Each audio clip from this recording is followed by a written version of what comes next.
नमस्कार दोस्तों।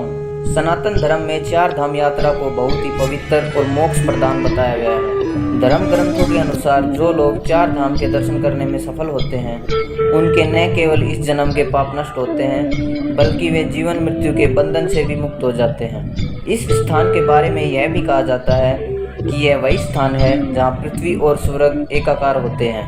माना जाता है कि तीर्थयात्री इस यात्रा के दौरान सबसे पहले यमुनोत्री यानी कि यमुना और गंगोत्री यानी कि गंगा का दर्शन करते हैं। फिर यहाँ से पवित्र जल लेकर केदारनाथ पर जलाभिषेक करते हैं। उसके बाद अंत में बद्रीनाथ के दर्शन करते हैं। दोस्तों, क्या आप जानते हैं कि हिंदू धर्म में दो प्रकार की चार धाम यात्रा की जाती है।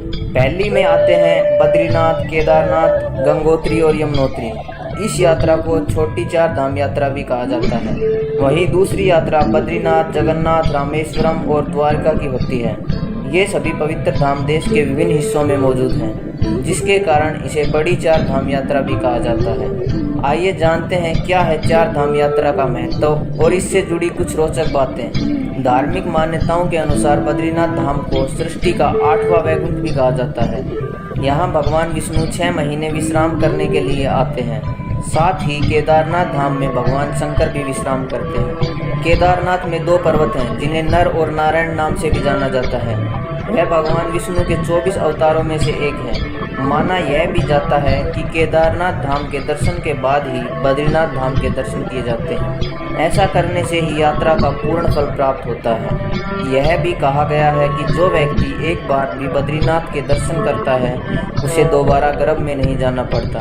और वहीं शिव पुराण में यह बताया गया है कि केदारनाथ ज्योतिर्लिंग का पूजन करने के बाद जो व्यक्ति जल ग्रहण कर लेता है उसे दोबारा जन्म नहीं लेना पड़ता है। देश के हर कोने में प्रसिद्ध चार धाम की यात्रा करने से व्यक्ति को विभिन्न क्षेत्रों की भाषा, इतिहास, धर्म और उस जगह से जुड़ी परंपरा आदि से परिचित होने का मौका मिलता है, जिससे आत्मज्ञान में वृद्धि होती है। अधिकांश लोग बुढ़ापे में तीर्थ यात्रा करते हैं, लेकिन जो लोग जवानी में ही इस तीर्थ यात्रा को पूरा कर लेते हैं उन्हें परम ज्ञान की प्राप्ति हो जाती है। तीर्थ यात्रा में व्यक्ति को अधिकांश समय पैदल चलना पड़ता है, जिससे शरीर में ऊर्जा बढ़ती है और ऐसा करने से आयु में भी वृद्धि होती है। इसीलिए शास्त्रों में भी कहा गया है कि जो लोग चार धाम की यात्रा करते हैं उन्हें आरोग्यता एवं आयु का आशीर्वाद प्राप्त होता है और वह आजीवन कई प्रकार की शारीरिक समस्याओं से दूर रहता है। आइए इन चार धाम के बारे में विस्तार से जानते हैं। चार धामों में सबसे पहले आता है बद्रीनाथ धाम। यह तीर्थ बद्रीनाथ रूप में भगवान विष्णु को समर्पित है, जो अलकनंदा नदी के किनारे बसा हुआ है।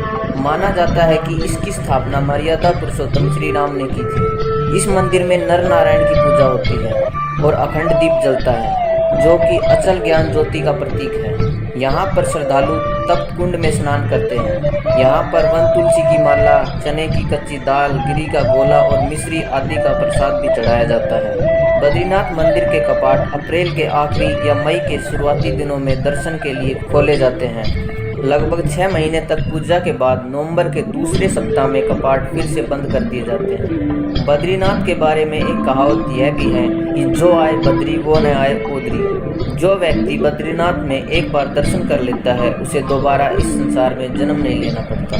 जगन्नाथपुरी भारत के उड़ीसा राज्य में समुद्र तट पर बसे चार धामों में से एक है जगन्नाथपुरी। इसे 7 पवित्र पुरियों में भी शामिल किया गया है। जगन्नाथ शब्द का अर्थ जगत का स्वामी होता है। यह वैष्णव संप्रदाय का मंदिर है जो भगवान विष्णु के अवतार श्री कृष्ण को समर्पित है। इस मंदिर की वार्षिक रथ यात्रा उत्सव काफी प्रसिद्ध है। इसमें मंदिर के तीनों मुख्य देवता भगवान जगन्नाथ अर्थात श्री कृष्ण, उनके बड़े भाई बलभद्र यानी बलदेव और भगिनी मतलब की सुभद्रा, तीनों 3 अलग अलग भव्य और सुसज्जित रथों में विराजमान होकर नगर की यात्रा को निकलते हैं। रामेश्वरम भारत में तमिलनाडु के रामनाथपुरम जिले में समुद्र के किनारे स्थित है। रामेश्वरम यह हिंदुओं का तीसरा धाम रामेश्वरम है। यह हिंद महासागर और बंगाल की खाड़ी से चारों तरफ से घिरा हुआ एक सुंदर शंख आकार द्वीप है। रामेश्वरम में स्थापित शिवलिंग 12 ज्योतिर्लिंगों में से एक माना जाता है। भारत के उत्तर में केदारनाथ और काशी की जो मान्यता है वही दक्षिण में रामेश्वरम की है। मान्यता के अनुसार भगवान राम ने रामेश्वरम शिवलिंग की स्थापना की थी। यहाँ राम ने लंका पर चढ़ाई करने से पहले एक पत्थरों के सेतु का निर्माण भी करवाया था, जिस पर चढ़कर वानर सेना लंका पहुंची। बाद में राम ने विभीषण के अनुरोध पर धनुषकोटी नामक स्थान पर यह सेतु तोड़ दिया था। द्वारका गुजरात राज्य के पश्चिमी सिरे पर समुद्र के किनारे स्थित है। मान्यता है कि द्वारका को श्री कृष्ण ने बसाया था और मथुरा से यदुवंशियों को लाकर इस संपन्न नगर को उनकी राजधानी बनाया था। कहते हैं कि असली द्वारका तो समुद्र में समा गई थी, लेकिन उसके अवशेष के रूप में आज बेट द्वारका और गोमती द्वारका नाम से 2 स्थान हैं। द्वारका के दक्षिण में एक लंबा ताल है, इसे गोमती तालाब कहते हैं।